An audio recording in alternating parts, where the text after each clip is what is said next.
So welcome everybody this morning to our webinar, Employee Journeys of the Future. Obviously we're working in very unusual times at the moment, and at Dynamo we've spent the past 6 months trying to respond to what's going to be helpful and useful to businesses at this time.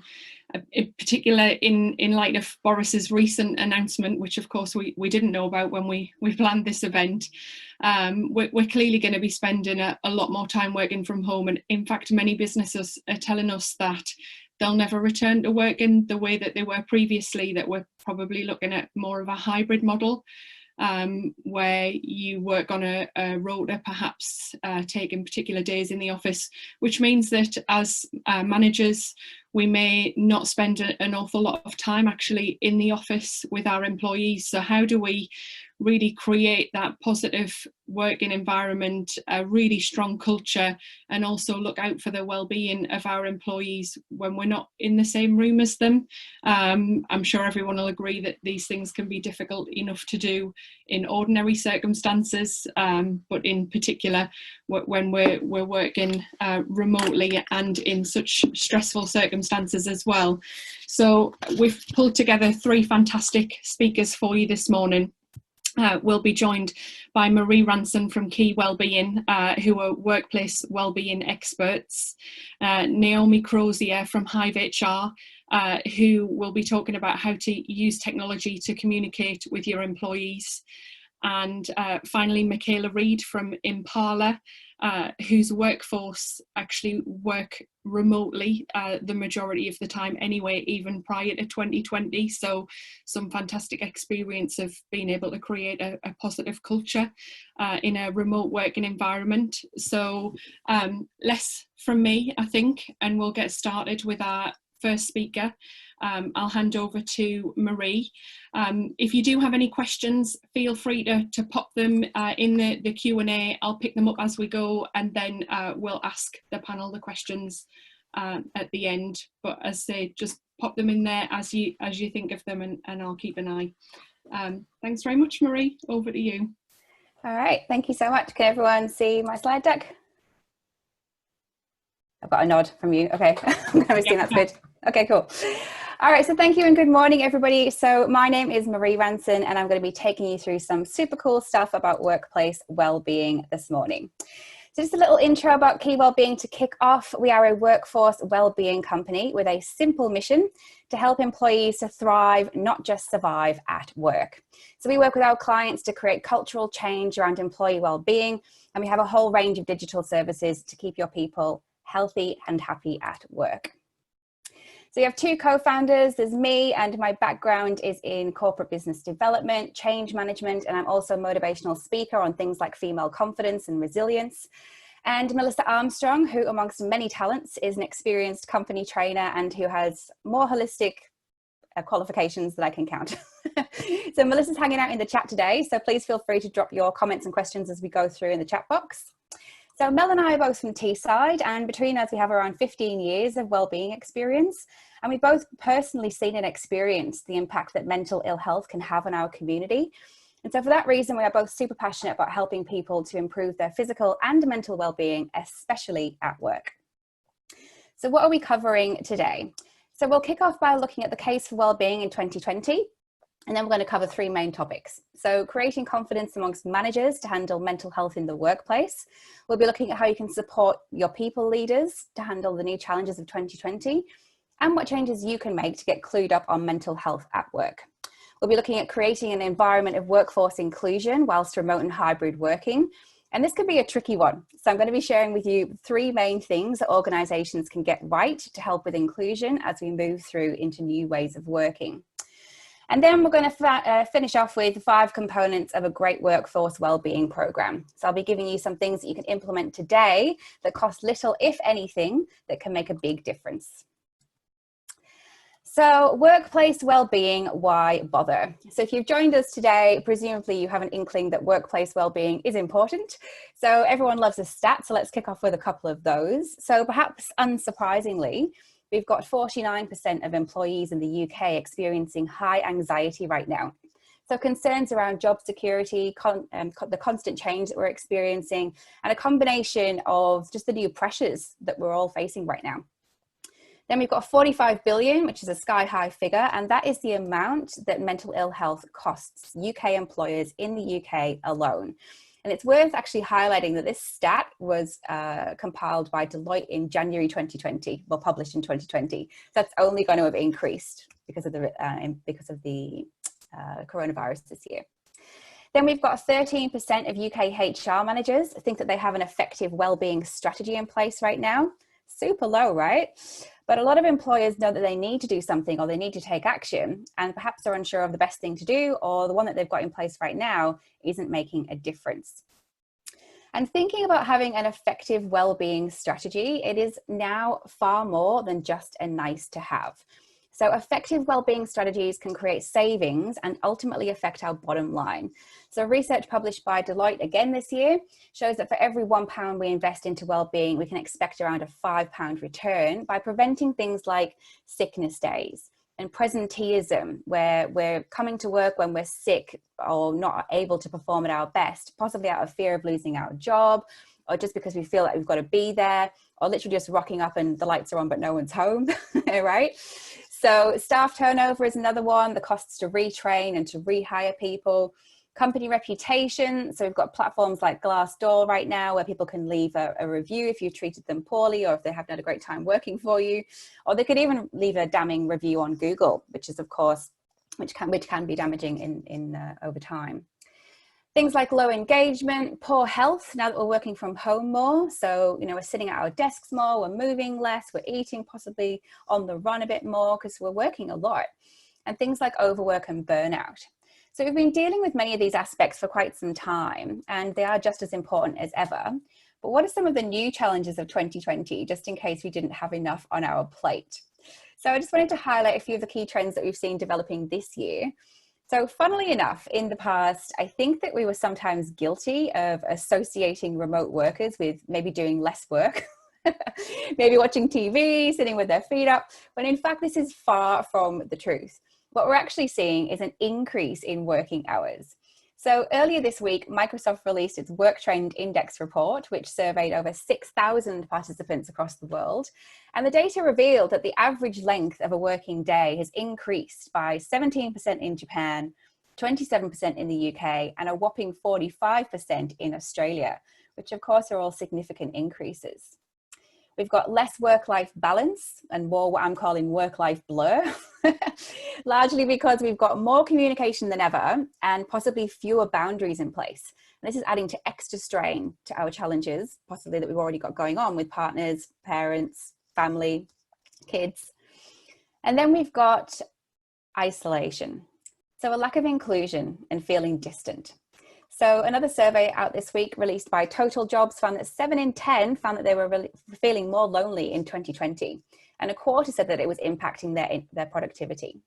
But the good news is that we can face these challenges head on by getting a decent wellbeing strategy and program in place. And we'll talk more about that over the next few slides. So 2020, it's not all bad, you'll be relieved to hear. I have just painted quite a bleak picture, but it's not all bad. So the good things is it's really started to notch up well-being up the corporate agenda. And we're starting to see workforces to becoming more human. So we're getting to know the messy kitchen behind that polished suit that we might be used to seeing at the office. And for many, this has been really refreshing. People are starting to open up about mental health as well. So we've got celebrities like Stephen Fry, Prince Harry, and even Dwayne "The Rock" Johnson openly talking about their struggles. So all in all, the pandemic has really underlined what we always knew, is that individually and collectively, well-being is everything. So yes, well-being matters, and having a framework in place that creates confidence, supports our people in this ever-changing environment is going to be crucial. So let's look at manager confidence to handle mental health at work. So let's be honest, people leaders have a tough gig right now.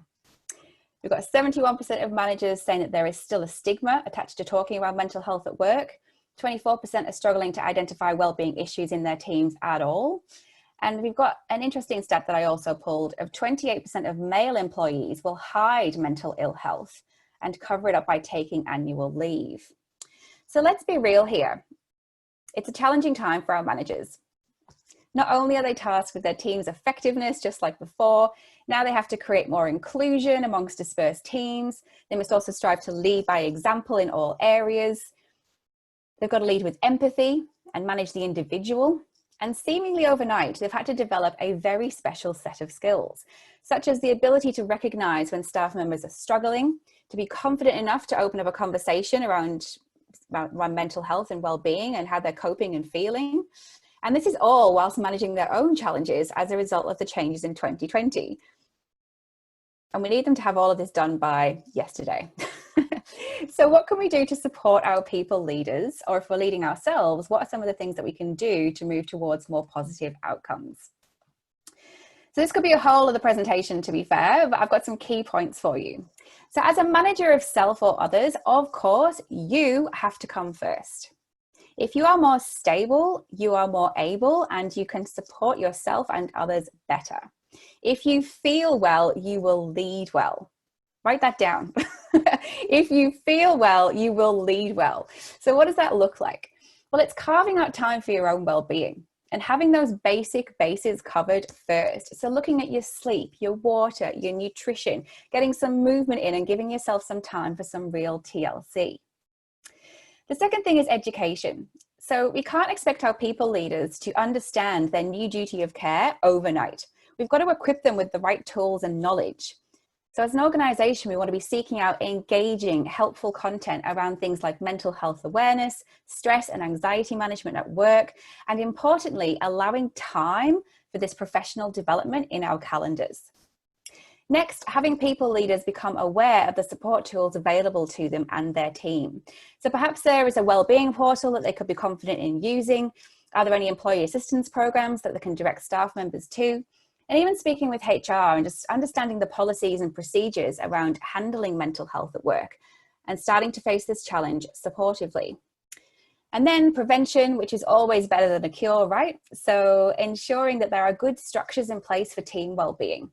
Are we encouraging breaks for everybody? Are we leading by example and keeping to reasonable hours ourselves? Or are we sending emails out at 11 p.m.? Have we set up regular one-to-one chats? And do we have good communication going with our team members and so on? Lastly, intervention and understanding how to do this sensitively. And hopefully, if we've covered off on the education piece, this will be easier because we will know how to do this confidently. So remember, it is not the job of a manager to become a counsellor or a psychologist. And I think that's what makes some people quite fearful of tackling mental health at work. They're worried about saying the wrong thing. They're worried about overstepping the mark. So it's not our job to solve the problems that an employee might be experiencing from a psychological or mental health point of view, but it is our job to be aware of staff challenges, especially in the current climate, and to feel confident in our ability to support and signpost for our teams, both at home and in the office. Speaking of which, let's look at hybrid environments. Now, try not to tear up at this slide because it will be nostalgic for some. So after work drinks, Friday pizza, coffee breaks together, or even just having cake on someone's birthday in the office. God, it just feels like so long ago since this was the norm. And the sad thing is we took a lot of it for granted. Or even if you've always been a remote worker, there were often things like conferences and Christmas parties that you could at least come along to. So thinking about inclusion, all of this stuff really makes a difference, and it can be more challenging to create glue between our teams when we're trying to do it digitally. Now, you will be relieved to hear that our advice here is not another Zoom quiz. Lord knows we probably all had our fill of those.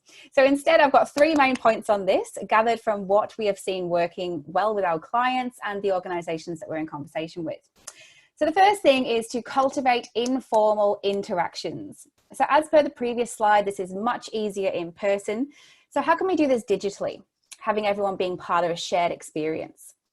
So one approach is to leave part of our meeting agendas free as a time for employees to discuss any topic freely. So this might feel awkward at first, especially if it's something that you're not used to doing. So if you're the leader or the host of the meeting, try and think of something that's relatively safe to get everybody talking. Something as daft as, I don't know, who's started their Christmas shopping or who's finished it. I'm sure there'll be some people on this call that have finished it. So Getting people to open up and just speak casually.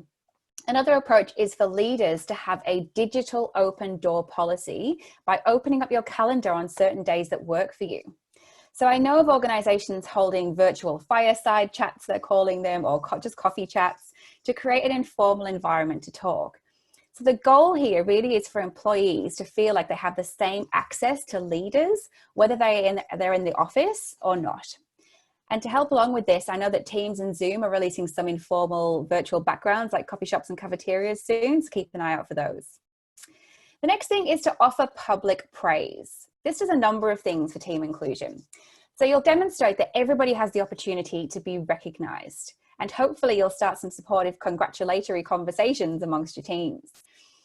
Perhaps they can nominate each other or vote digitally on pieces of work, depending on the nature of your work of your organization. And by recognizing our people and their efforts, they're much more likely to remain engaged and on task. Number 3 is communication, communication, communication. This is so important that I gave it its own slide. So rolling out key developments and updates to staff all at once. So information is power, and we must distribute that power equally, especially when it comes to managing change. So if you've got something exciting or big that you've got to share, bring your people together. Now, it might mean setting up an impromptu group call that everyone can dial into by phone. So regardless of whether they're at their desk, in their car, taking a walk, or doing any of the things that you're encouraging them to do in terms of their well-being, they can still be a part of the conversation if everybody needs to talk. Next thing is to ask your people what it is that they need and want. How can you better support them? What is missing? And making sure that opportunities for staff development of any kind are offered to everybody, regardless of their work setting. And also just letting everybody know about their access to benefits and support and perks that they might have that can help them to feel happier and healthier at work. So we've looked at the case for workplace well-being and the potential ROI of investing in it. We've touched on manager confidence and inclusion. So the final thing that I want to cover today is how to get more of that well-being goodness into our organizations. So it's no secret that employees feel valued when an organization cares about their well-being. This in turn makes employees more engaged and ready to contribute more in their roles. So it really is something to prioritize. And it's important that individual needs are considered here. So I'm going to share with you the 5 ways to well-being at work, which is woven through everything we do here at Key Wellbeing. And this is based on research from the New Economics Foundation and has also been published in the Harvard Business Review. And these are connect. So providing opportunities for employees to connect with each other, connect with their leaders, and perhaps through a managed digital open door policy, as we mentioned. The second one is being active. So the links between physical activity and productivity are well documented, as is the link between physical health and mental health. So promoting the simple idea of taking breaks to move is so important. So whether that's a 15-minute yoga break, a quick walk around the block, or a decent workout before work, this is something that we should all be considering and encouraging. Other ideas for being active are setting up walking meetings. So can we make any of our non-visual meetings walk and talks, just encourage that movement and getting that blood flowing? And can we provide online exercise opportunities and give employees access to employee wellbeing resources? The third thing, and one of the most pivotal things, is learning. So back to our point about confidence in managers, information is empowering. So providing access to development opportunities that are enjoyable and engaging is really going to help to educate and empower our staff to have the tools that they need to handle stress, anxiety, and stress, and to be able to work from home effectively. So that's one of the simple questions that we ask before including anything in our wellbeing programs. Is this resource fun? Is it engaging? Is it something that I would want to sit through, right? Would I want to engage with this content and come back for more? The fourth thing is giving. And this is the simple act of kindness. So giving someone our time, like setting up a buddy system, or if budget allows, what about sending out little care packages to our teams? It's coming into winter, it's getting cold. So could you send out some warming gloves or some tea and some chocolate, things that are pretty low cost, but will show that you care? Or other ideas are to get involved with a local charity and donating your time as a team. That can be incredibly effective and is a win-win for everybody. And the fifth and final thing, and this might just be the hardest one for most of us because it involves stopping. taking a deep breath and taking some time to notice how we are feeling. And that means how we're really feeling, without the busy, without the noise, and without the distractions. And in doing so, we can start to tap into what we really need in that moment. So do we need to ask for help? Do we simply need to move our body or to get some fresh air? Do we need some extra skills to help us cope with our new challenges? And one of the best ways to take notice is through meditation, or simply choosing to focus on being more present in the moment. All right, so to summarize the 5 ways to well-being at work, they are: connect, so connect with our teams, our managers, our bodies, and ourselves. Being active, so get moving with a walk, a workout, or even better, a walk and talk phone meeting. Learning, so education is empowering, so find courses and resources that your people will love. Give, such simple acts of kindness. And take notice, where we take a moment to check in with how we really feel. So that about wraps it up. So if you would like to chat further with us about anything workplace wellbeing, Melissa and I are here. Or if you'd like to book in a demo of our digital wellbeing platform and some of the support that we can offer, we can set that up for you. Pandemic permitting, we can even come into workplaces with various wellbeing experiences. So feel free to get in touch and see if we can support you and your people. So our contact details are here. So take a screen grab now, or you can message us on all the usual channels. You can catch us both on hello@keywellbeing.co.uk. And I think that's it. So thank you so much for having us on this morning, and I'll catch you in the Q&A. Thank you so much, Marie. Who else just took a deep breath along with, with Marie there when she told us to take a minute and think about how we're really feeling. Some really good tips there. Thank you so much. And I love your your slogan of thrive, not just survive. That's definitely feels like what we've been doing this year, and we definitely need to be thriving a little bit more. So hopefully we'll get some questions in the chat for you throughout the next couple of talks, and we'll see you again in a little while, Marie. Thank you. So moving on to Naomi, who has the very, very exciting job title of being people scientist. Yes. Naomi, tell us all about it. That makes everyone nervous, I think, that title, but okay, perfect. Brilliant. So I'll start with a standard question as well. Can everyone see my screen? Nod if you can. Perfect. Great. Okay, well, morning everyone. It's really lovely to be with you all today. As you've just heard, my name is Naomi and I'm one of the lead people scientists at Hive. Oh, is the screen still working okay? Sorry. Technology is great as well. We can see that. Brilliant. So Hive are an employee engagement platform and partner, and within my role I partner with lots of different organisations to help bring their engagement efforts to life through the use of employee voice, with the ultimate goal being to help these organisations to create better days at work for their people. And more recently at Hive, as you can probably expect, we've been spending quite a lot of time working with our customer partners across a variety of different sectors and industries, and really trying to help them to navigate their way through the current crisis that we all find ourselves in. Normally at Hive, we really focus on encouraging organisations to acknowledge the importance of involving their people and in giving employees a voice and a say. But really for the last few months, we've all found ourselves thrust into this new and unknown situation without a clear understanding of how to approach it or find our way through. The pandemic has really created this high degree of instability and ambiguity for organisations. And so employees have looked towards their leaders to provide some confidence and to provide some direction. And it's meant really that leaders have been forced to make some very difficult and very time sensitive decisions in order to help still steer us all through. So some of you might recognise from the news in 2009 when Captain Sally was forced to make an emergency landing into the Hudson River after a flock of geese hit his aircraft, damaging both of the engines. Captain Sally had roughly 3.5 minutes to make a decision about how he was going to handle the crisis and save the lives of all 150 passengers and 5 crew members on board. And what this really illustrates is that during times of crisis, leaders don't always have the time to check in with their people and get their feedback and views on how they think the organisation should be handling the most immediate threats facing them. Instead, leaders are forced to take decisive action and utilise their experience to make the best decisions that they can within the very limited time available. And obviously, when we're in a period of crisis, this is exactly the level of strong leadership that people want. But that being said, and as the initial crisis starts to pass and we start to find ourselves hopefully coming out the other side of this, this is exactly the point that we really need to be involving our people and giving them more of a voice. And at Hive, this is exactly what we've been helping some of our customers to do recently.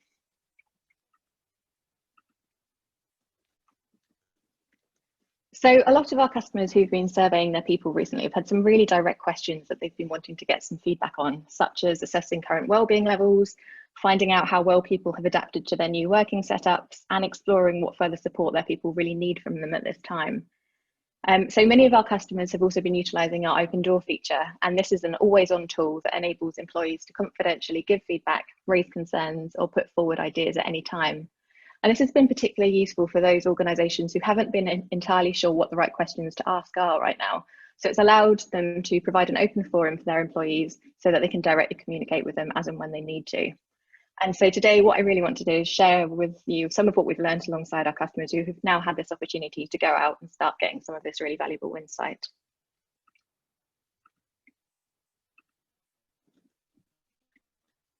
So firstly, we found that on average, participation in our surveys initially increased for our customers by around 15% within the first 3 or so months of the pandemic. And whilst we have seen this decrease slightly since, response rates are still currently higher than the pre-pandemic levels. In addition to this, the number of employee open door suggestions that were submitted during the first 3 months of the pandemic also increased by about 170%, which was phenomenal. And this all really demonstrates that during times of uncertainty and crisis, people really want to have an avenue through which to share their concerns and feel like their voices are being heard. Obviously, our people have all been experiencing their own unique challenges during this time. So if we give them a voice, it affords people the opportunity to have their say. And at the same time, we are then able to get that valuable insight into what's working, what's not, and establish what further support our people need. And more importantly, really, the act of listening in itself can signal to your people that you genuinely care about them, and this can help to further build trust. Authentic leadership is a real critical element of the employee experience during times of uncertainty. And it's even been suggested that authenticity, compassion, and empathy will become the new measures by which leaders will be judged by their employees when they assess how well their organisations have handled this crisis. In order to get employees to take voluntary pay cuts or to go on furlough, organisations have needed their people to buy into them and commit to them more than ever before. And so many organisations have realised that they really need their people at the moment. And as a result of this, many have been communicating far more frequently and far more transparently. A few of the customers that we work with have had to make some really tough decisions in response to the crisis, with some having had to make redundancies and others have had to introduce pay cuts. But what we found is that because these organisations have been extremely open and transparent in the reasons behind these decisions and actions, their people have continued to stand with them. In fact, in one organisation we work with where they've introduced a 25% pay cut across the board, 88% of their employees said they understood the decisions that had been made. And in another business that lost over half of their workforce, 94% of their people still said that they were proud to work for the organisation. In fact, we found that advocacy levels have improved for the vast majority of organisations that we work with who've measured it, with employee feedback suggesting that people have seen what's been happening in the national news and they've seen how other organisations have handled the crisis.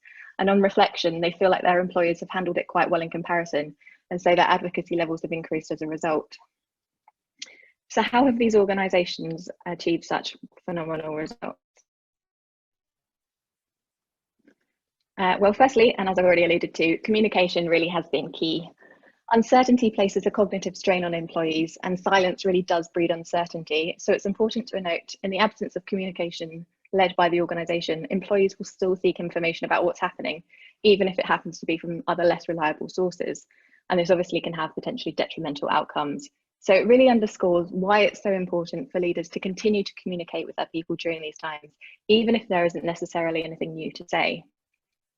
Effective communication can be extremely useful in helping to negate some of the detrimental employee wellbeing outcomes associated with uncertainty, such as increased stress and lower morale levels. And it's also important to note that employees' ability to process information has been found to be severely degraded during times of stress. Therefore, communication needs to be frequent, clear, unambiguous, and easy to understand. I recently read about the 10 by 10 by 10 rule, and it suggests that you really need to say something 10 times in 10 different ways for people to retain just 10% of what you've told them. So lots of CEOs from organisations that we work with have been doing regular briefings. They've been sending out weekly videos.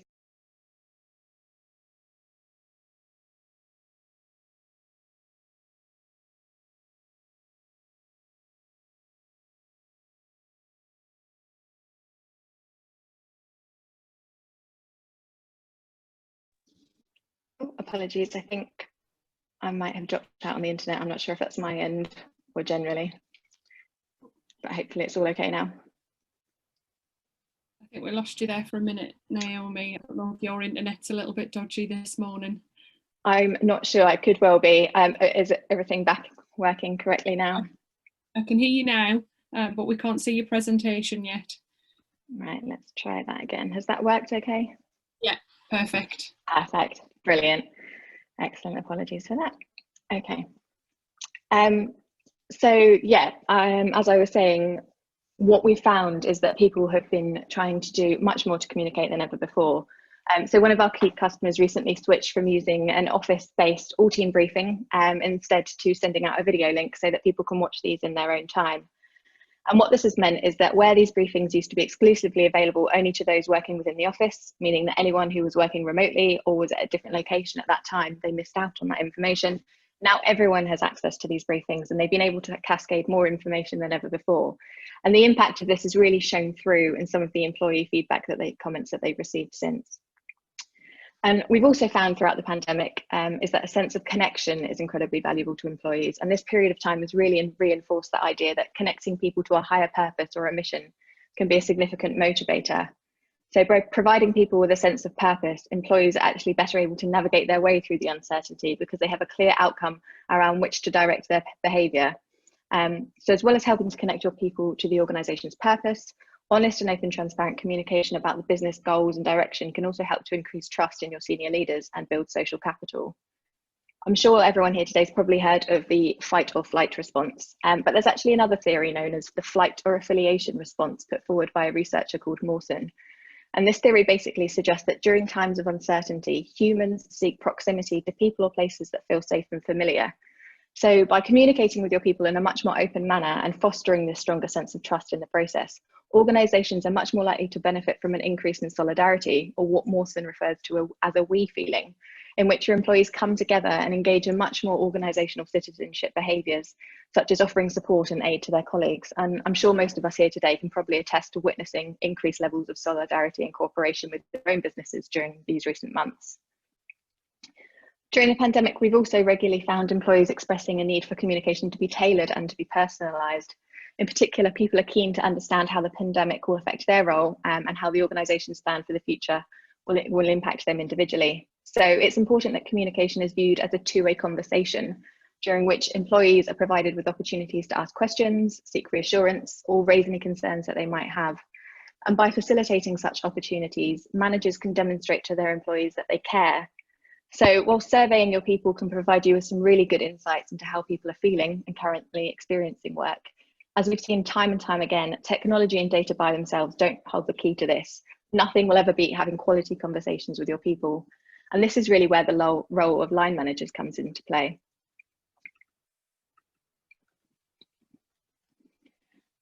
Gallup observed that 70% of the variance in employee engagement is caused by a person's manager, and found that employees who have regular one-to-one meetings with their managers are 3 times more likely to be engaged.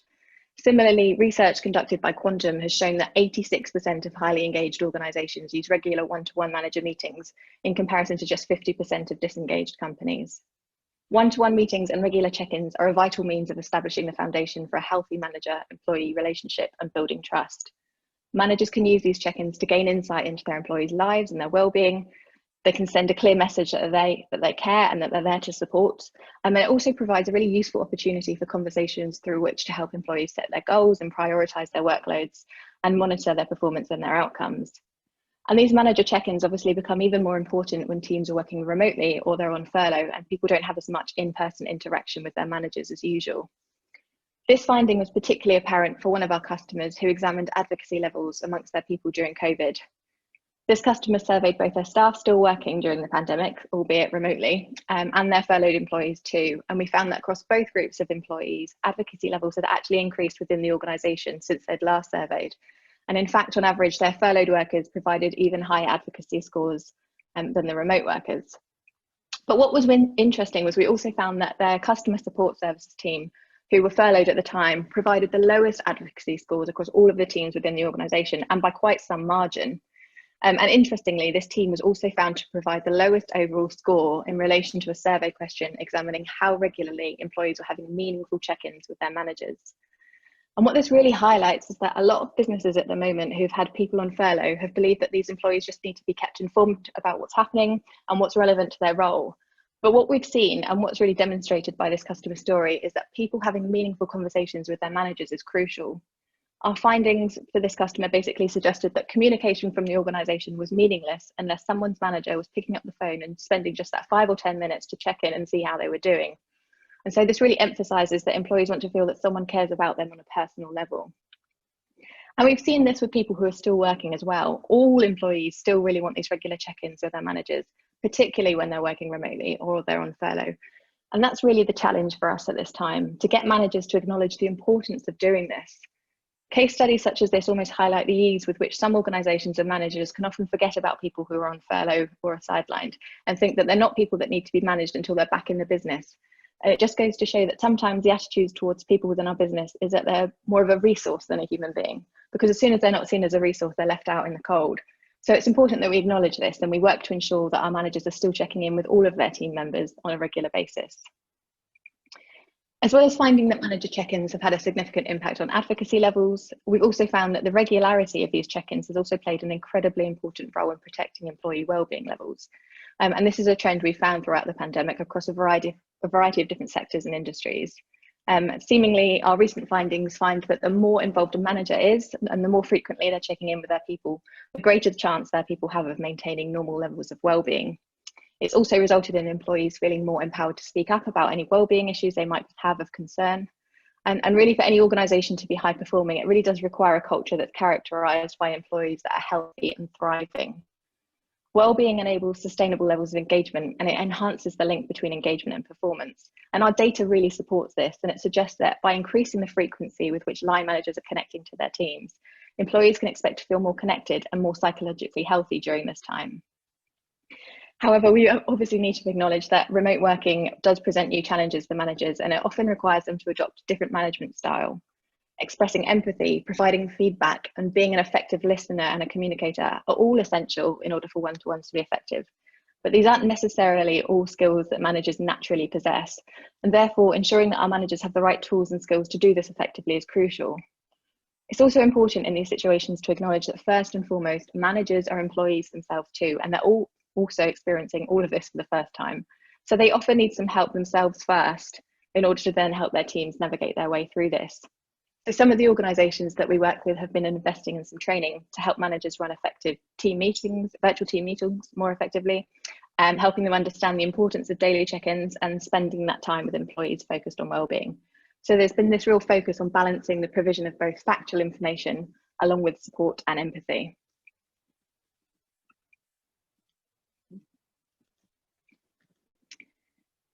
Managers are obviously also in a unique position to help to keep their people to feel connected to one another. And this is obviously of great importance at the moment, considering how many people are currently experiencing feelings of isolation. At Hive, we've seen some really good examples of some of the social activities that our customers have been arranging to keep their people connected. One of our customers introduced a virtual through the Keyhole initiative. So it was a who lives in a house like this type scenario in which people got to see where other colleagues were working from right now.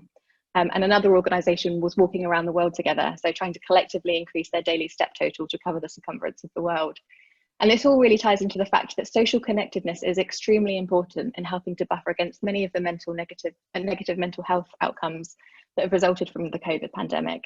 And by helping to foster a stronger sense of connection between teams and between colleagues, this can play a crucial role in helping to alleviate or reduce some of the feelings of isolation and disconnection that some may be feeling.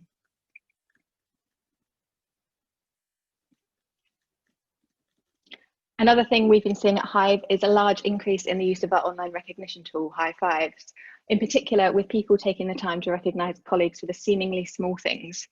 At the moment, as we all know, for some people, just finding a few hours to get some work done whilst also trying to juggle childcare is incredibly challenging. And so by recognising the seemingly small things, this can really help to connect people to the overall purpose of the organisation. And it can also help to make them feel valued and seen for their contribution. And the importance of this can't really be overstated at the moment.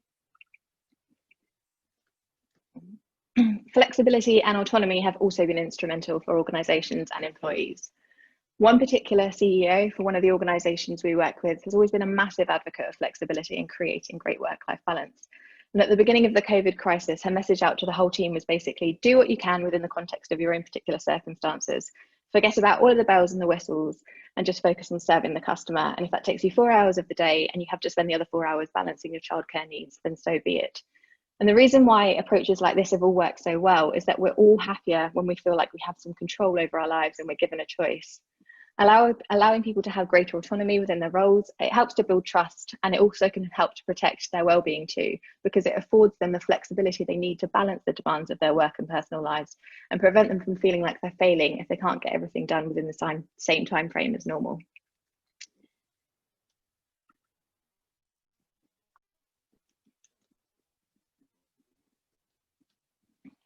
What you can see on your screen here is essentially a depiction of the evolution of the employee experience.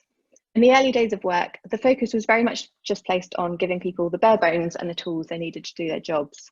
And then over time, our thinking gradually moved on towards more about optimization and increasing efficiency and how we could get more out of the people that we had to do things better and faster.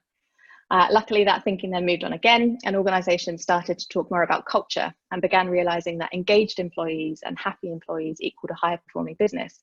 So this started conversation around what engages people, how engaged are our people, and how can we have more of an impact here. And now true people first organisations have moved along even further towards the employee experience side. So this involved taking a really strategic, purposeful approach towards culture and the employee experience. So these organisations start by identifying and thinking about their why first, and then determining what that looks like in terms of delivering that experience for their people. So the focus tends to be far more on how they're utilising technology inside their businesses, the physical workspace itself, and the environment people are experiencing on a day-to-day basis whilst they work for them. But importantly, they're also having a far more detailed and a far more purposeful look into their culture and making sure that they embed a culture that's absolutely unique and right for their organisation. And interestingly, what we've seen during COVID is that a lot of businesses who maybe weren't all that very well set up for home working have had to temporarily revert back to that utility phase in order to ensure that they're providing all of the relevant tools and equipment that people need to allow them to work from home remotely. And they've been having to invest, obviously, in setting up the infrastructure to facilitate this. So in that sense, COVID has really accelerated the digital transformation across every industry. But at the same time, we've also seen organisations starting to focus on the employee experience side of things far more than before. Research carried out in 2019 by Deloitte suggested that only 9% of business leaders at that time believed that their organisations were ready to address the employee experience. However, the pandemic has really resulted in a seismic shift in priorities, and many leaders now appear to have realised that they need to place the employee experience front and centre. Never have organisations collectively been so focused on their people. In fact, a survey carried out in April by Gartner found that 64% of organisations are now prioritising the employee experience more than before the pandemic started.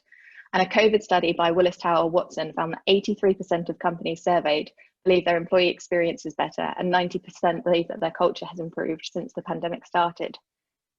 So as things start to return to some semblance of normality and organisations begin to consider what the future of work will look like for them, it's important to acknowledge that whilst COVID has presented some real challenges for all of our businesses, it also presents real opportunities. Whilst the temptation for many organisations will simply be to revert to form and try and return to how things were before the pandemic started, because that's what feels safe and familiar, it's important instead that leaders take advantage of the unique opportunity with which they've been presented and really try and reflect on what's been learned during this period. And if we start to do this, organisations can begin to reassess their current approach towards the employee experience and their organisational culture, and start to view the pandemic as a chance to reimagine and redefine what the future within their organisation will look like, and in particular, focus on defining this future with their people placed at the heart of it. So some of our customers who've been surveying during the pandemic have decided to do exactly this, and they've been proactively using this time to gather some insight into what the future of work might look like for their organisations.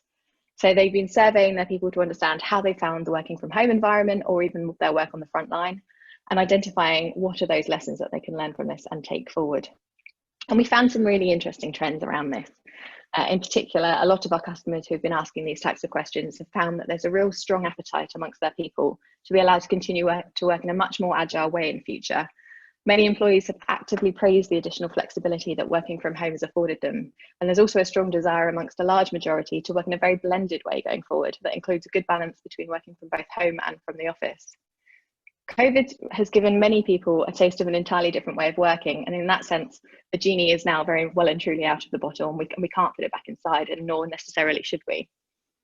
So by asking future focused questions, it's really useful because it not only provides organisations with the insight that they need to make these informed decisions, but it can also help to drive optimism and hope amongst your people, because it signals that things aren't just necessarily going to go back to the way they were before.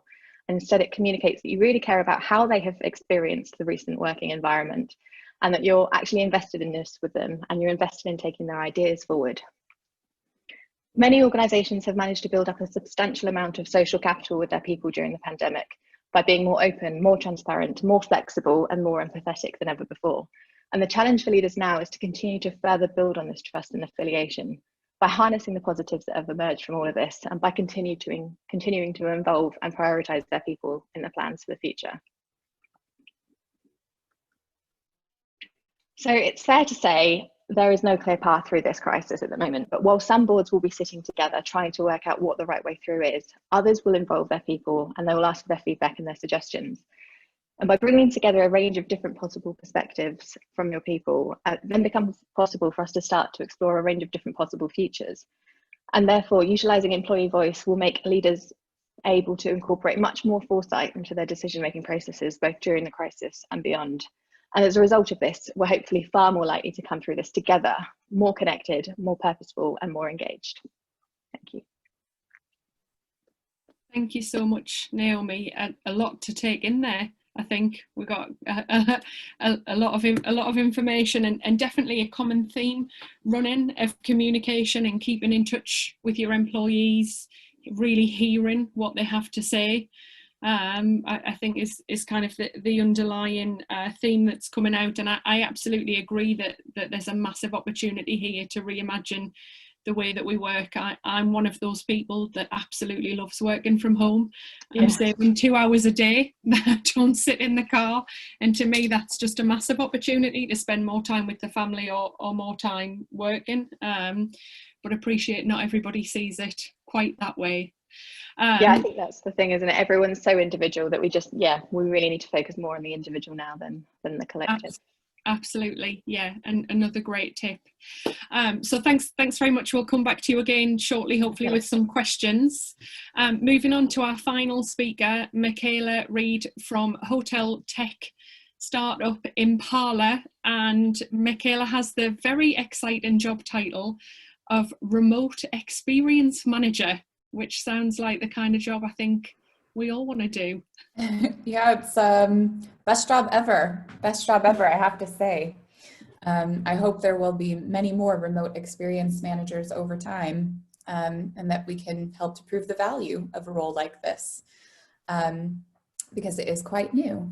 I'm going to go ahead and share my screen. Just give me a little shout if everyone can see this okay. Yes, we can. Fab. Thank you, Laura. So just a brief intro to who Impala are. Of course, we are a travel technology company, and what we're really doing is building foundational technology that's going to transform the entire way that people are currently browsing, booking, staying, and paying for hotels. We're improving upon some very outdated technology connected to PMS systems.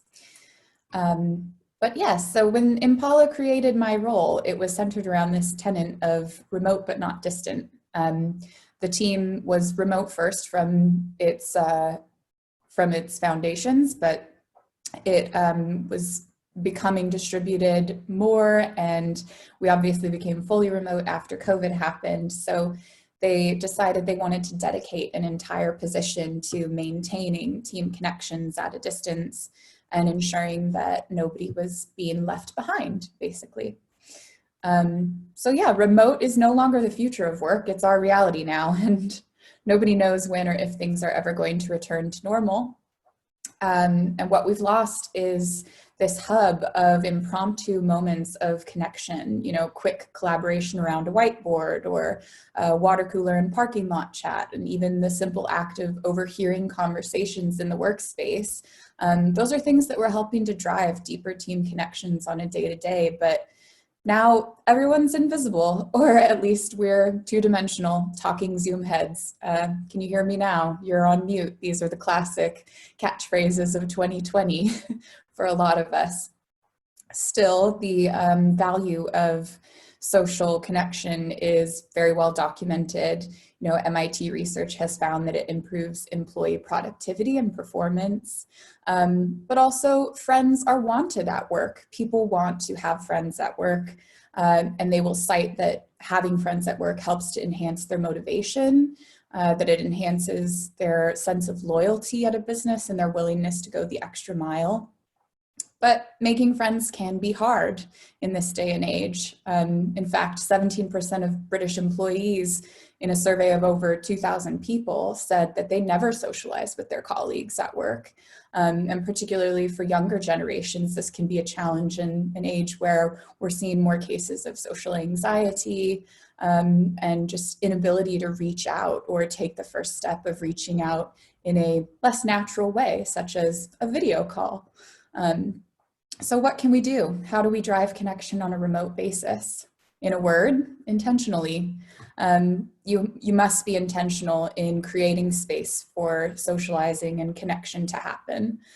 You can't expect people to just put coffee breaks in each other's diaries or lunches. We need to take every opportunity available to us to really affirm that socializing during the workday is not simply appropriate, but that it's actually deeply valuable to team dynamics and individual fulfillment at work.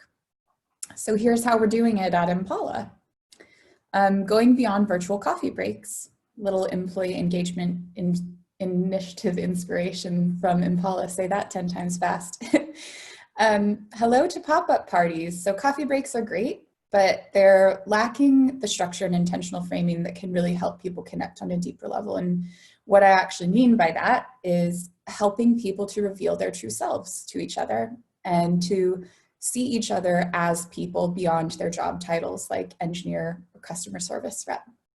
It's about uncovering things they might have in common, uncovering shared passions, interests, learning about people's personal lives, all that information and experience that really molds each of us into the unique individuals that we are today. And why would you want to do that? Well, when you deepen your understanding of each other as people, then you can better communicate, both socially and professionally. So how exactly do they work in a practical sense? You know, we structure them with a little bit of time for icebreakers at the start, moving into some gameplay, perhaps tackling a shared challenge together, such as trying to recreate the Mona Lisa in a Google spreadsheet where every cell is treated as a single colored pixel, and then going deeper, integrating that connection, having a chat, reflecting on what we're taking away from this experience together. They typically run for about 30 minutes, I should mention, and we are currently running them on a monthly cadence where people are invited in groups of about 3 to 5. So really what we're doing in these pop-up parties is creating conditions for people to share experiences that wouldn't naturally come up in the workday, or that would feel unusual to offer in response to a "how was your weekend?" or "how is the workday cracking on?" And again, we're doing this to help each other develop more coherent and complete images of each other as people. And in short, better social engagements really do beget better team engagements overall. So the value of this time is that it translates to better overall team dynamics and communication. And above all things, it's creating a space for colleagues to, again, become friends. And yes, mandatory fun sometimes gets a bad rap, but actually our own feedback surveys on this particular initiative found that people really appreciated them. They agreed across the board that this was helping to combat the loneliness of remote working that is sometimes a feature, to increase opportunities to connect with their colleagues and to normalize taking breaks within the workday, which is another common tendency of remote workers to not take as many breaks as their office-based counterparts.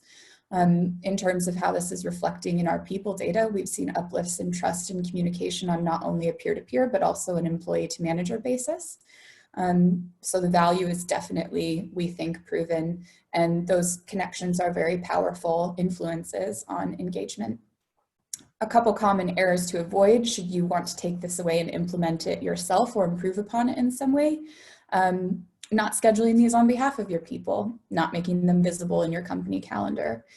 When you do place these in your public calendar, what you're doing is creating a company sanction on it. You're communicating, again, the propriety of it. It makes it much more viable for a person to participate. Inviting but not involving attendees, so many faces seen but few voices heard. You definitely want to ensure that people are participating. Sometimes the way to do that is actually by leaving space. So leaving a 10-second gap of silence instead of trying to facilitate or fill it can allow for some of the more introverted members of your team to get involved and think through what they want to contribute. And then not integrating or highlighting the benefits of these exchanges, so not communicating the value of them, the wider impact that they're having, not surveying to even understand the impact better yourself. If you want to learn more about pop-up parties or see a list of some activities, icebreakers, browser-based games that we use, you can visit cut.ly/popups. Moving into creating team agreements, or why these are ways that you can nurture deeper connection on your team. So if we go back to the start of this presentation, thinking about friendship as a desired feature of your workplace and friendship as a contributor to employee engagement, it's really valuable to supplement all of your policies with team agreements. So yeah, you've got company values. What's missing?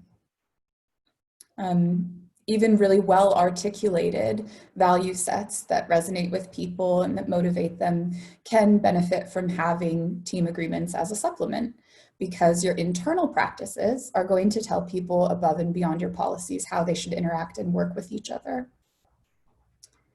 And your team's ability to have high quality conversations both on and offline are going to drive higher quality ideas, connections, and engagement at work. So at Impala, we made communication agreements. As a remote team, obviously communication is a make or break factor in our success. It's a make or break factor in how we get on with each other. And this is a way that we are adding texture and meaning to our policies, but also reinforcing the foundation of good team dynamics. You can read, obviously, ours here on the side. Always over communicate, assume and assert good intent, respond, don't react, which pertains to like reacting to messages quite quickly or taking the time to reflect and consider the impact of your words before you offer them, and creating a low Zoom threshold. So this is another way to stay ahead of potential conflicts from bubbling up and miscommunication that happens in a text-only world that we're living in. Collaborating on team agreements, it really goes a long way towards maintaining connection and engagement at work, especially on remote teams. Oh, here we go. And when you are tuning into and treating communication as the powerful force that it is for creating culture, you're also laying the foundations for more intentional and authentic comms between your team members, which again, when they have the space and ability to be authentic, to bring their full selves, to share those taboo subjects and talk about things like mental health or challenges in their personal life, that will really bring them much closer together and enable your team to understand each other better, therefore connect and communicate with each other better as well. If you want more inspiration on how to devise your own remote communication agreements or otherwise, you can visit cut.ly/teamslead. And finally, what's in our remote handbook? Additional resources and guidance to help your teams engage. So we have an employee handbook that was developed in Notion. And within it, we of course offer guidance on remote working for people who maybe have never done it before, which I would say about 40% of our team are first-time home workers.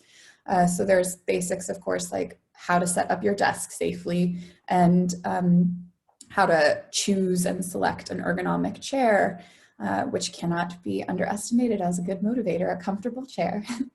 And there's also solutions in there for how to best address work-life integration rather than balance. When you're working from home, obviously the boundaries have been blurred all the more, and it can be really challenging to switch off. So we like to provide insight and psychology-backed solutions on that.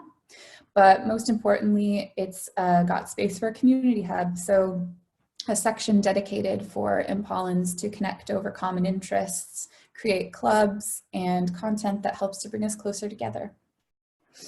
So yeah, in that first section, don't underestimate the motivational power of a proper, comfortable chair. It truly does make all the difference, having the material resources necessary to have a comfortable and productive working environment at home. Switching off guidance. Again, work-life boundaries are blurrier than ever, especially for people who have never expected to or prepared to work from home. So we've created a number of different resources, but one that's worth sharing is this proper wind down pledge sheet, where employees are invited to either print this off or complete it digitally and commit to a number of their own wind down rituals to help them separate from the workday, doing things like perhaps tucking their laptop completely out of sight, or locking their home office if they have a separate room that they're working in. Taking a walk to physically get away from where they've been working, etc. But most importantly, going back to this idea of friendship and community as cruxes and vital to engagement, is a hub where everyone belongs and where everyone is welcome to add to.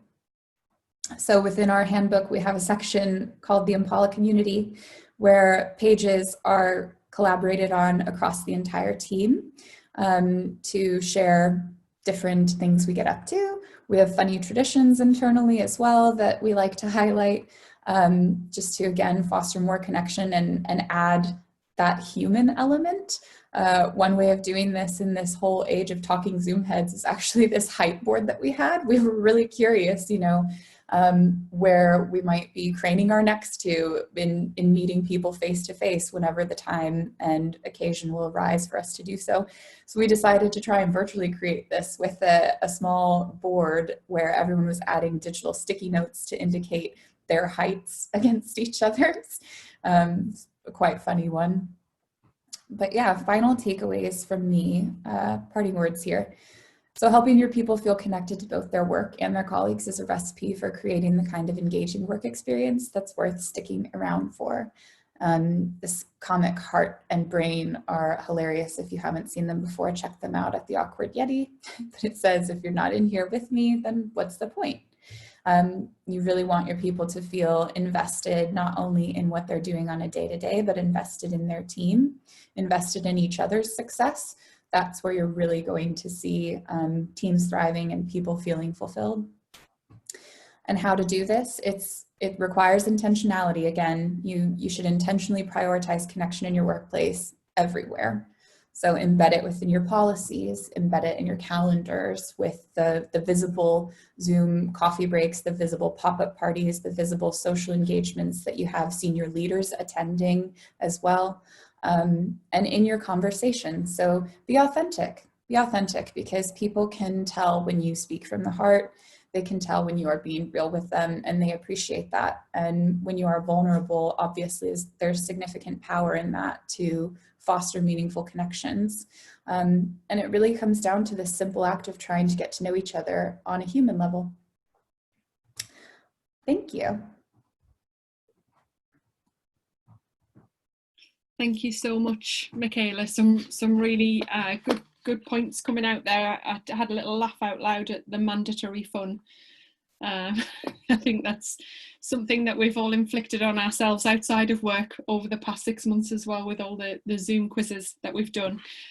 So we've got a couple of questions. If you all want to pop on your cameras and potentially even unmute yourselves, that would be great.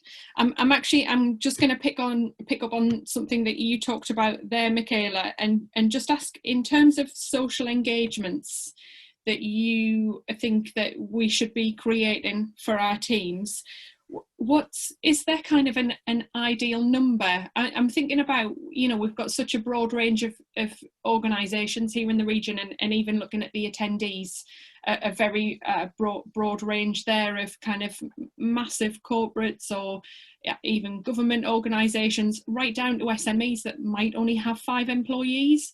If you kind of force the mandatory fun, as you put it, in that environment, can it just end up being a little bit cringe?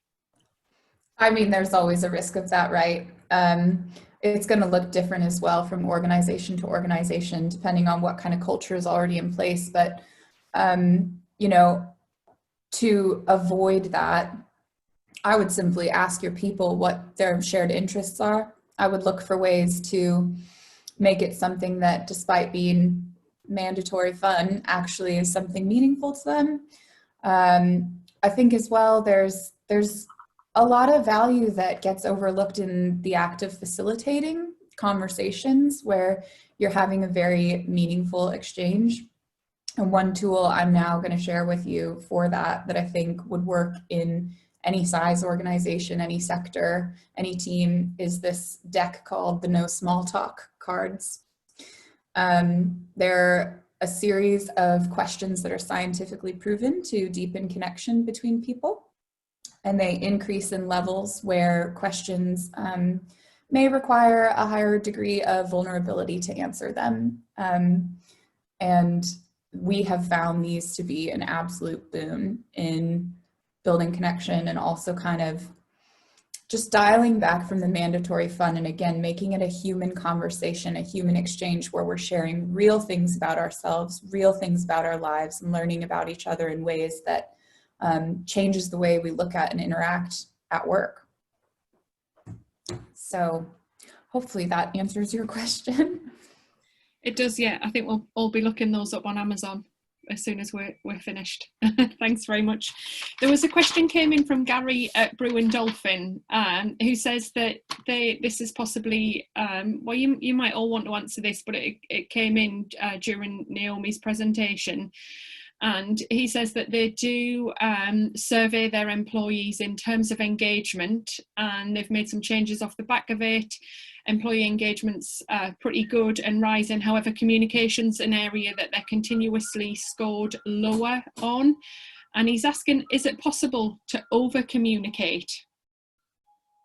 That's a great question. I think, and that's always the worry. I think people worry about surveying too frequently and people getting survey fatigue, and also over communicating, because we've told people this so they know we're aware of it.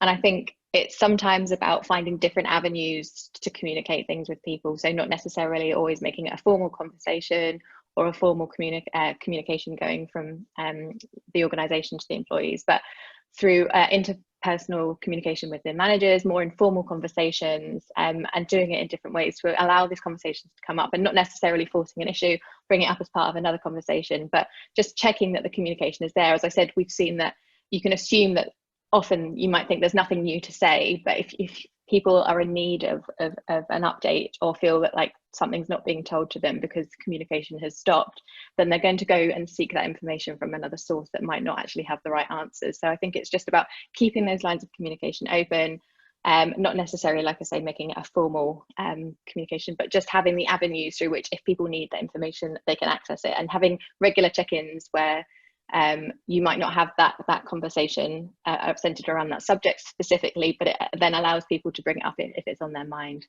So I think I would always encourage more communication than less, but just maybe thinking a bit more inventively about how you're having the communication, and not just using the same tried and tested methods of delivering it. And just off the back of that, you're completely right. And I think the only thing that would stop people wanting to hear from you is if you don't action what they're telling you. Absolutely. So yeah, so when they're letting you know something and you're not taking action on it, the likelihood of them opening up again and letting you know a few times decreases. So if we're going to ask, let's at least be willing to do something about the answers. I'm kind of addressing this element of the Zoom and Teams fatigue, you know. Again, similar to Naomi, I would always over communicate by default, but you can be mindful of carving out time where people are not required to have any video, We have two practices internally at Impala, where one is called going Slackless. So because our entire office is on Slack all day long, it's our virtual office space. It's constantly filled with pings happening. It's where work happens. But we allow people to just choose to turn it off, choose to exit it. They simply set their status to going Slackless, put a little emoji in there that helps to make that visible, that they're doing deep work or they'd like some time away from the screen. Another is a no meetings day initiative. So every Wednesday is sanctioned as no meetings day. We don't have any internal meetings on those days with the exception of interviews with external candidates for flexibility purposes, but it really allows people the time and space they need to, as you said, get their job done still and have a break from the Zoom fatigue that is becoming a really common phenomenon for a lot of us. Yeah, Zoom fatigue is real, and something else that I've seen other companies do is just to introduce this idea of a virtual commute. So just really putting some time in your calendar where maybe you walk, maybe you listen to a podcast, maybe you just do nothing for 20 minutes because you used to have that time for yourself as a buffer. I think we've really lost that, and I think that's kind of where we're starting to feel a bit more stretched and frayed if we don't have that separation. That's such a good point. I think particularly at the end of the day, if you've had a stressful day and suddenly, if you've got kids, I mean, I'm homeschooling again at the moment, less said about that, the better. But, you come out of your office and you're straight in the kitchen with more people talking to you. You're not having that time sort of sitting in the car, listening to music, maybe having a little kind of wind down. So go for a walk around the block, go for a jog, walk the dog, maybe do a bit of yoga, take some time before you properly leave work. But just a really good point earlier as well about the communication being a two-way thing, and if you're going to ask your employees something, absolutely take it on board. That was such a valuable tip. I think there's nothing worse than having somebody give you feedback and then it being kind of completely ignored. Would be far more detrimental. I want to ask for some advice based on a conversation that I had with one of our clients just last week, actually. So this is a national power organisation with a huge contact centre in the region. So obviously quite a substantial number of employees suddenly working from home, used to being in a kind of a really nice team environment. And he asked me what your advice would be or certainly what they're struggling the most with is being able to support their staff when they have a difficult call. So that difficult call might be an irate customer that's really unhappy and taking it out on the advisor. Could also be a distressed customer and something that's quite upsetting. And obviously the advisor would traditionally have the line manager there, the team to be able to talk to get some reassurance, maybe take 5 minutes away from their desk, have a little cup of tea, someone to talk, kind of chat it through with. They don't have that. Especially if they kind of live on their own or, other people are out at work. What would your advice be in terms of being able to support those kinds of roles remotely? Open to anyone that would like to answer.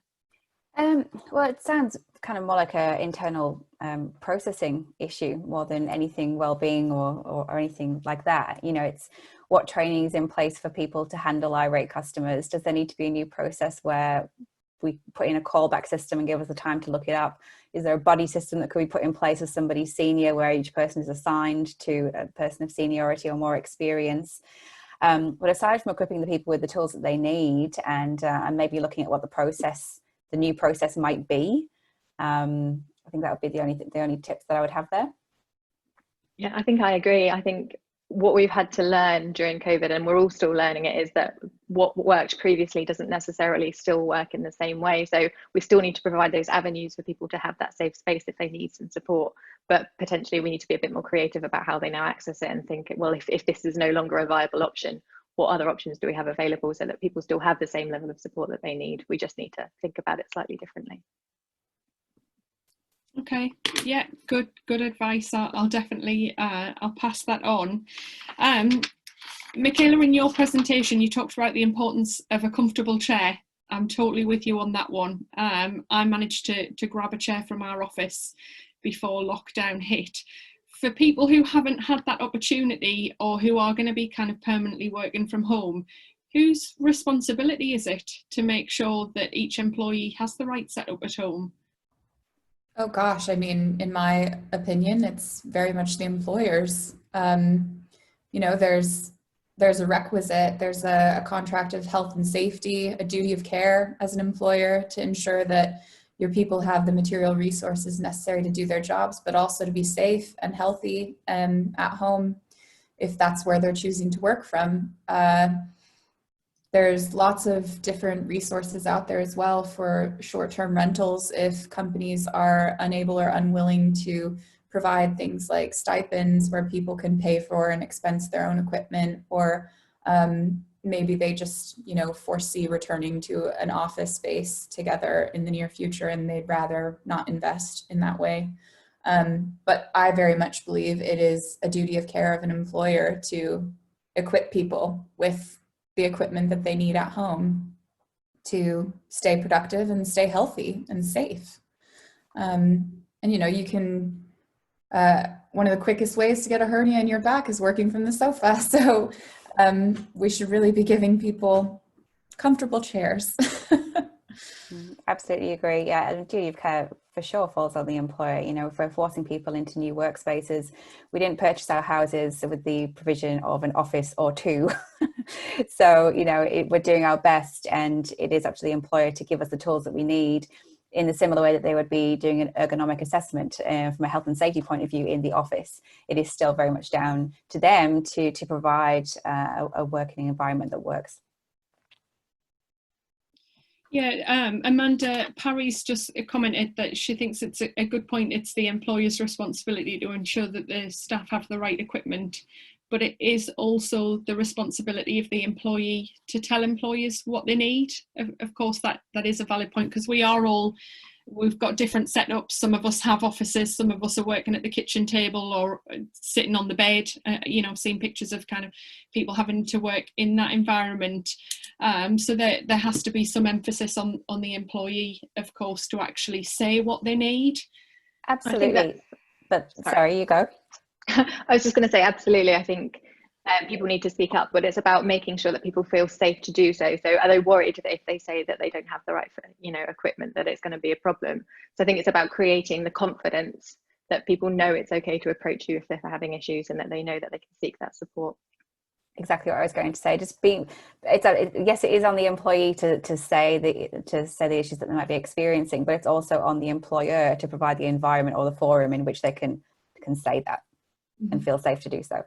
And I think, you know, a really simple way of doing that, and a legal requirement realistically, is completing a home office risk assessment. So that's a space wherein your employees can communicate to you what maybe is missing from their home office setup that's necessary to having a productive and safe space to work in.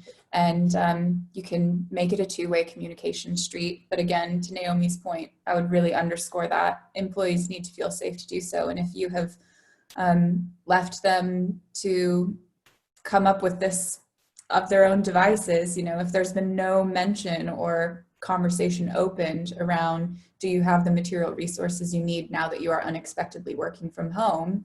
Well, you shouldn't expect them to start and initiate that conversation necessarily, because they might not feel safe to do so. Of course, yeah. Amanda says that they do have regular catch-ups, and it's a tick on the list as part of the one-to-ones, which I guess is certainly providing that environment for people to say that there's something that they need. But Dawn's asked a related question, which is, do you think employees are less likely to raise issues, material or otherwise, when jobs are at risk? Is that going to put people off sharing any problems that they're facing in terms of kind of operationally working at home, or whether or not they're struggling emotionally, if they think it might just push them to the top of the list when it comes to who's going? I think it's something we have to be aware of as a potential concern.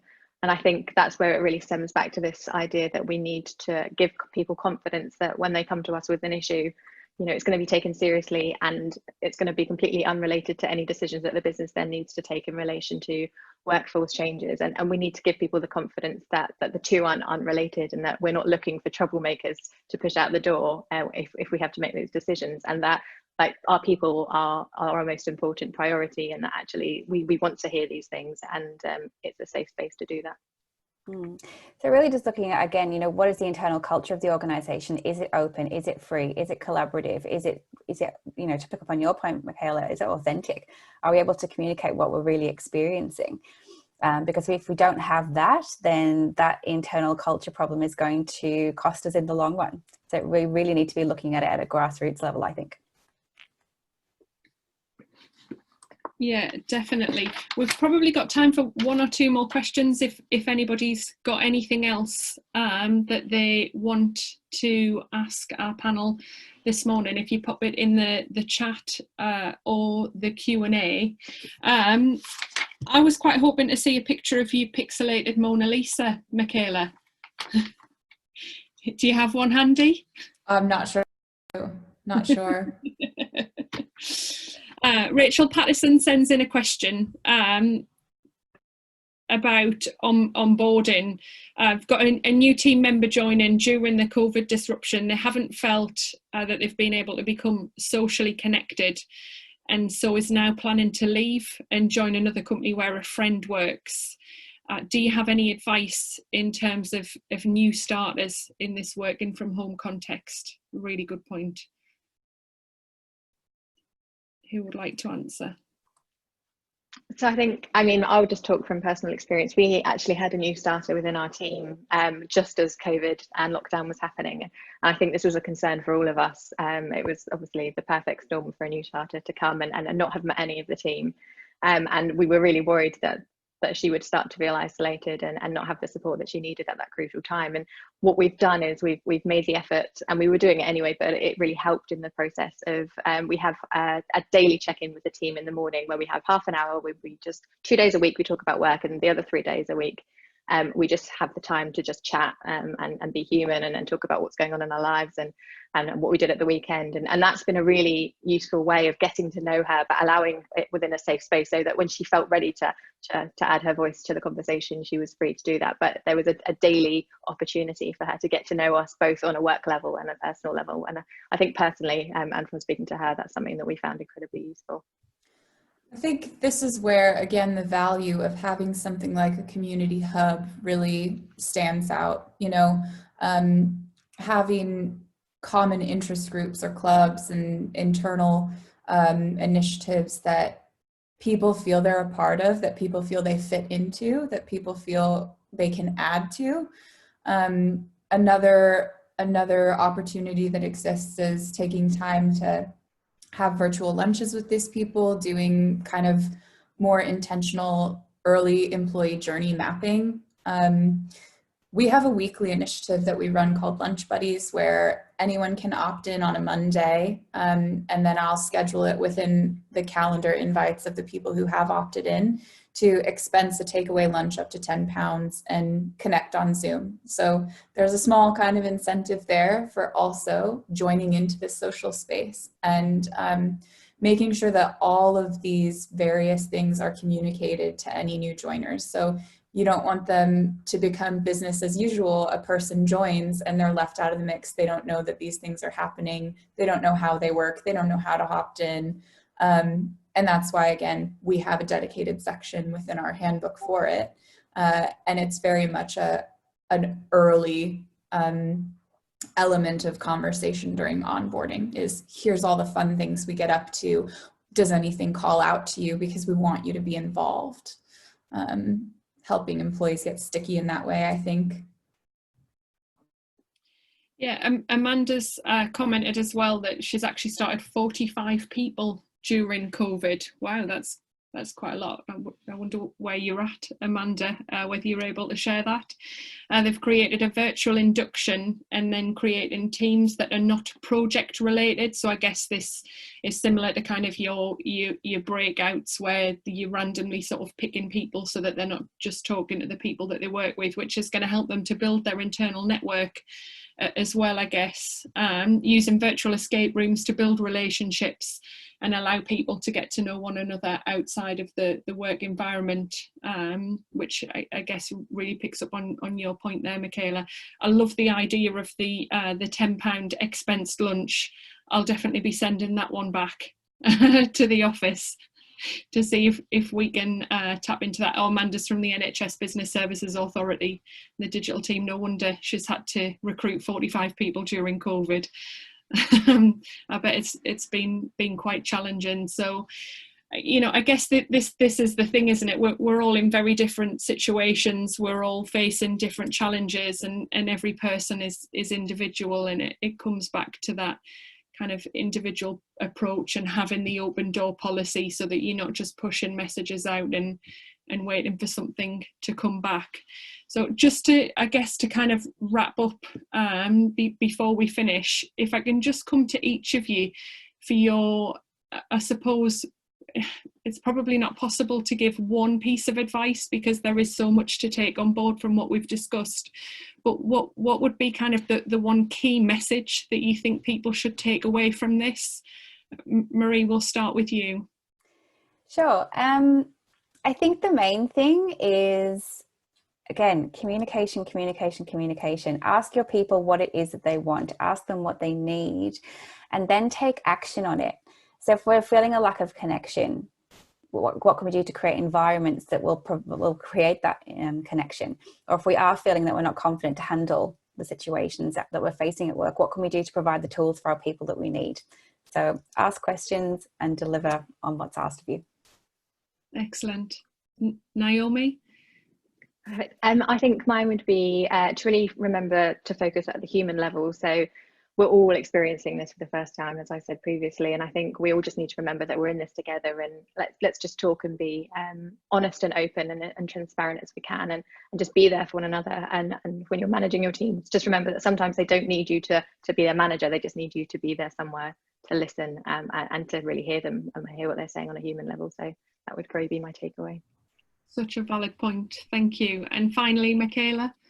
Yes, I would echo exactly what Naomi has said. Stay human, you know, think out of this world, be inventive, get creative about how we can connect at a distance and how we can cope and support each other during this time, but stay human at it all. In the simplest form, it has a massive impact. So, yes. Yeah. That's brilliant. Thanks so much, ladies. Such a lot of information to take on board from today. If everybody's happy to share their slides, then we can see about sharing them with the attendees, and also quite a few resources I saw cropping up throughout the presentations as well. So I'll try and pull those together, and perhaps we'll put them all into a blog on the Dynamo website, so that they're all there in one location if anybody wants to tap into them. But once again, just thank you so much for giving your time this morning. Some really good points, I think, for us to take away, and practical things to put into action. So hopefully everybody's enjoyed that and found it really valuable. Thank you very much. Thanks for having us. Bye. Bye. Thank you. Bye.